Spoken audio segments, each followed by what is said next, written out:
भागवत पुराण 16वां अध्याय परीक्षित की दिग्विजय तथा धर्म और पृथ्वी का संवाद।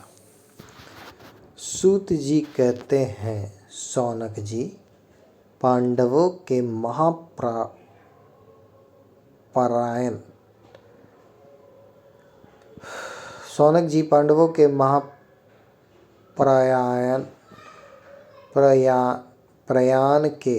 महाप्रयाण के पश्चात भगवान के परम भक्त राजा परीक्षित श्रेष्ठ ब्राह्मणों की शिक्षा के अनुसार पृथ्वी का शासन करने लगे।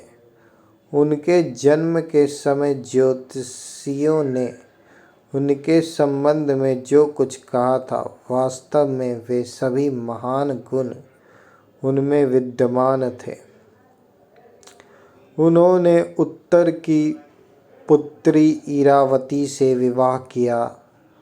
उससे उन्होंने जन्मेजय आदि 4 पुत्र उत्पन्न किए तथा कृपाचार्य को आचार्य बनाकर उन्होंने गंगा के तट पर 3 अश्वमेध यज्ञ किए, जिनमें ब्राह्मणों को पुष्कल दक्षिणा दी गई।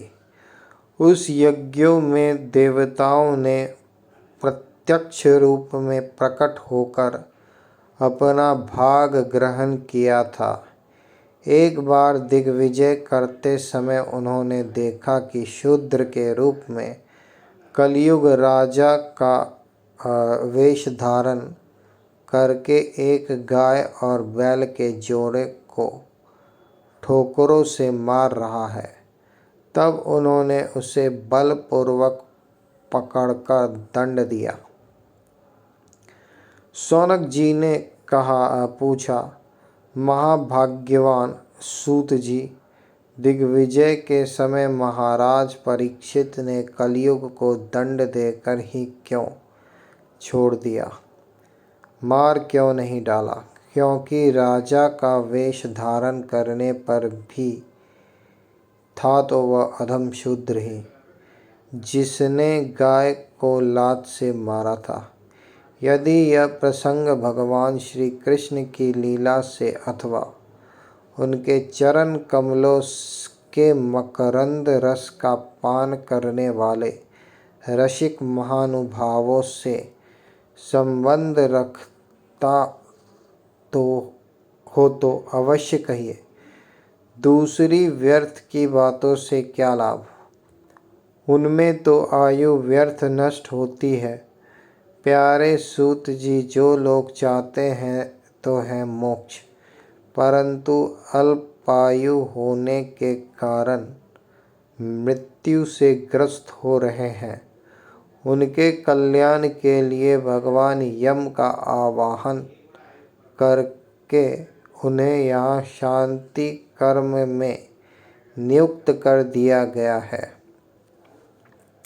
जब तक यमराज यहाँ इस कर्म में नियुक्त हैं, तब तक किसी की मृत्यु नहीं होगी। मृत्यु से ग्रस्त मनुष्य लोक के जीव भी भगवान की सुधा तुल्य लीला कथा का पान कर सकें, इसलिए महर्षियों ने भगवान यम को यहाँ बुलाया। एक तो थोड़ी आयु और दूसरे कम समझ, ऐसी अवस्था में संसार के मंद भाग्य विषयी पुरुषों की आयु व्यर्थ ही बीती जा रही है, नींद में रात और व्यर्थ के कामों में दिन। सूत जी ने कहा, जिस समय राजा परीक्षित कुरांजल देश में सम्राट के रूप में निवास कर रहे थे, उस समय उन्होंने सुना कि मेरी सेना द्वारा सुरक्षित साम्राज्य में कलयुग का प्रवेश हो गया है। इस समाचार से उन्हें दुख तो अवश्य हुआ, परंतु यह सोचकर कि युद्ध करने का अवसर हाथ लगा, वे उतने दुखी नहीं हुए। इसके बाद युद्धवीर परीक्षित ने धनुष हाथ में ले लिया। वे श्याम वर्ण के घोड़ों से जुते हुए सिंह की ध्वजा वाले सुसज्जित रथ पर सवार होकर दिग्विजय करने के लिए नगर से बाहर निकल पड़े। उस समय रथ, हाथी, घोड़े और पैदल सेना उनके साथ साथ चल रही थी। उन्होंने भद्राश्व, केतुमाल, भारत, उत्तर कुरु और किमपुरुष आदि सभी वर्षों को जीतकर वहां के राजाओं से भेंट ली। उन्हें उन देशों में सर्वत्र अपने पूर्वज महात्माओं का सुयश सुनने को मिला। उस यशोगान से पद पद पर भगवान श्री कृष्ण की महिमा प्रकट होती थी। इसके साथ ही उन्हें यह भी सुनने को मिलता था कि भगवान श्री कृष्ण ने अश्वत्थामा के ब्रह्मास्त्र की ज्वाला से किस प्रकार उनकी रक्षा की थी। यदुवंशी और पांडवों में परस्पर कितना प्रेम था तथा पांडवों की भगवान श्री कृष्ण में कितनी भक्ति थी। जो लोग उन्हें ये चरित्र सुनाते उन पर महामना राजा परीक्षित बहुत प्रसन्न होते। उनके नेत्र प्रेम से खिल उठते। ये बड़ी उदारता से उन्हें बहुमूल्य वस्त्र और मणियों के हार उपहार रूप में देते। वे सुनते कि भगवान श्री कृष्ण ने प्रेम परवश होकर पांडवों के सारथी का काम किया, उनके सभासद बने, यहाँ तक कि उनके मन के अनुसार काम करके उनकी सेवा भी की। उनके सखा तो थे ही, दूत भी बने। वे रात को शस्त्र ग्रहण करके वीरासन से बैठे जाते और शिविर का पहरा देते। उनके पीछे पीछे चलते, स्तुति करते तथा प्रणाम करते। इतना ही नहीं, अपने प्रेमी पांडवों के चरणों में उन्होंने सारे जगत को झुका दिया। तब परीक्षित की भक्ति भगवान श्री कृष्ण के चरण कमलों में और भी बढ़ जाती। इस प्रकार वे दिन दिन पांडवों के आचरण का अनुसरण करते हुए दिग्विजय कर रहे थे। उन्हीं दिनों उनके शिविर से थोड़ी ही दूर पर एक आश्चर्यजनक घटना घटी। वह मैं आपको सुनाता हूँ।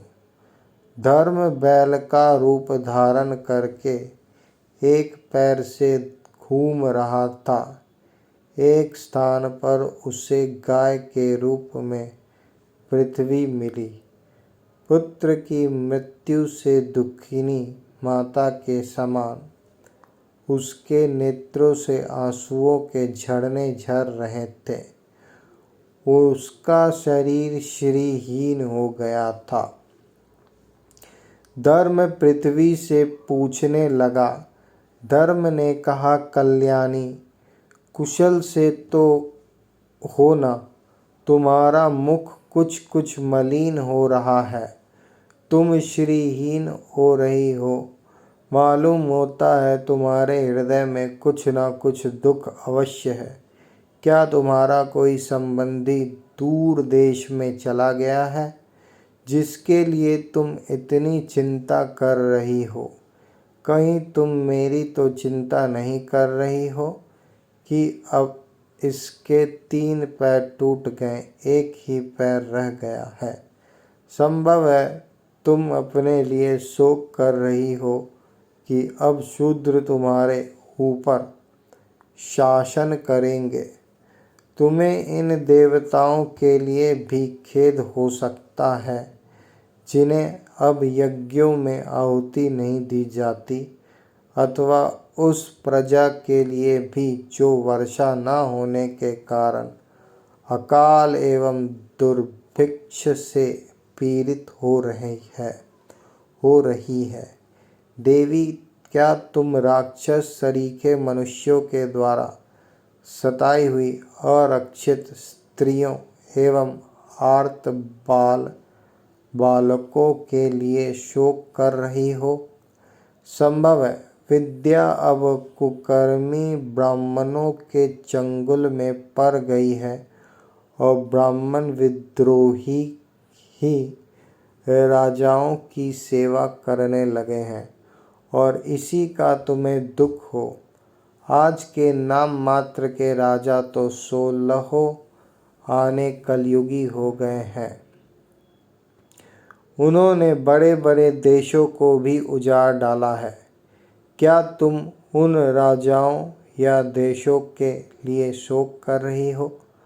आज की जनता खान पान, वस्त्र, स्नान और स्त्री सहवास आदि में शास्त्रीय नियमों का पालन न करके स्वेच्छाचार कर रही है। क्या इसके लिए तुम दुखी हो?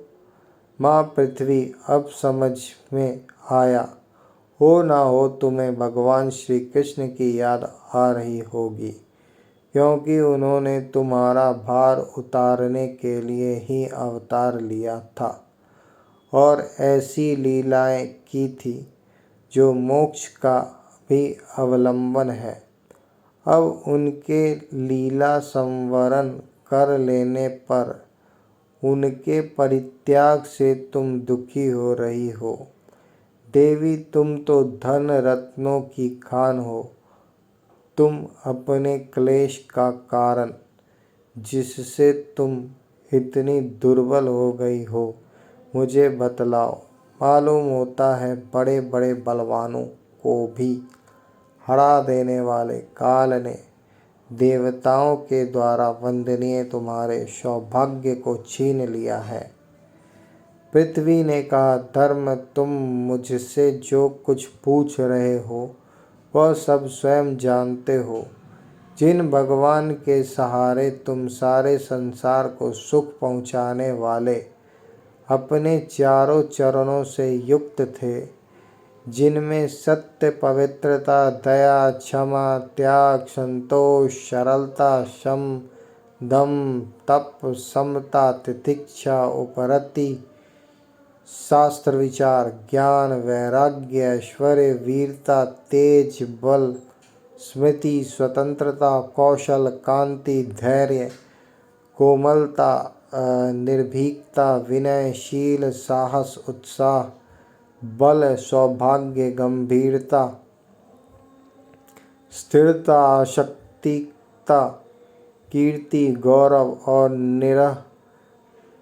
निरहंकारता, ये 39 अप्राकृत गुण तथा महत्वाकांक्षी पुरुषों के द्वारा वांछनीय शरणागत वत्सलता आदि और भी बहुत से महान गुण उनकी सेवा करने के लिए नित्य निरंतर निवास करते हैं।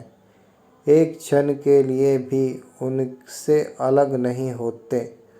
उसी समय गुणों के आश्रय सौंदर्य धाम भगवान श्री कृष्ण ने इस समय इस लोक से अपनी लीला संवरण कर ली और यह संसार पापमय कलयुग की कुदृष्टि का शिकार हो गया।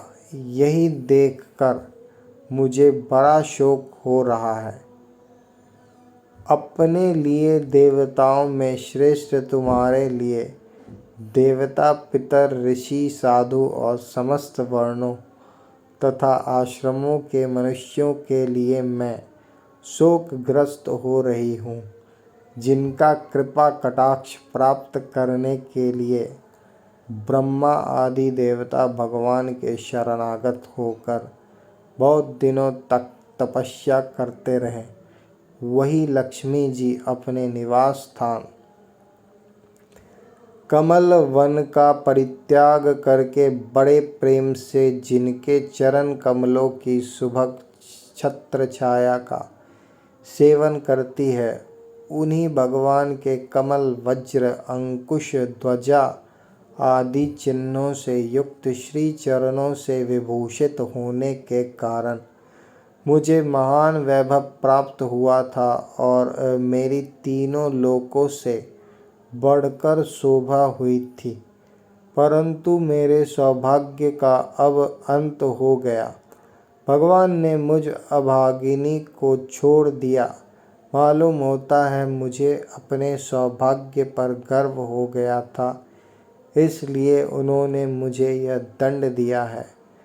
तुम अपने 3 चरणों के कम हो जाने से मन ही मन कुढ़ रहे थे, अतः अपने पुरुषार्थ से तुम्हें अपने ही अंदर पुनः सब अंगों से पूर्ण एवं स्वस्थ कर देने के लिए वे अत्यंत रमणीय श्याम सुंदर विग्रह से यदुवंश में प्रकट हुए और मेरे बड़े भारी भार को, जो असुर वंशी राजाओं की सैकड़ों अक्षौहिणियों के रूप में था, नष्ट कर डाला, क्योंकि वे परम स्वतंत्र थे, जिन्होंने अपनी प्रेम भरी चितवन मनोहर मुस्कान और मीठी मीठी बातों से सत्यभामा आदि मधुमयी मानिनियों के मान के साथ धीरज को भी छीन लिया था और जिनके चरण कमलों के स्पर्श से मैं निरंतर आनंद से पुलकित रहती थी, उन पुरुषोत्तम भगवान श्री कृष्ण का विरह भला कौन सह सकती है। धर्म और पृथ्वी इस प्रकार आपस में बातचीत कर ही रहे थे कि उसी समय राजर्षि परीक्षित पूर्ववाहिनी सरस्वती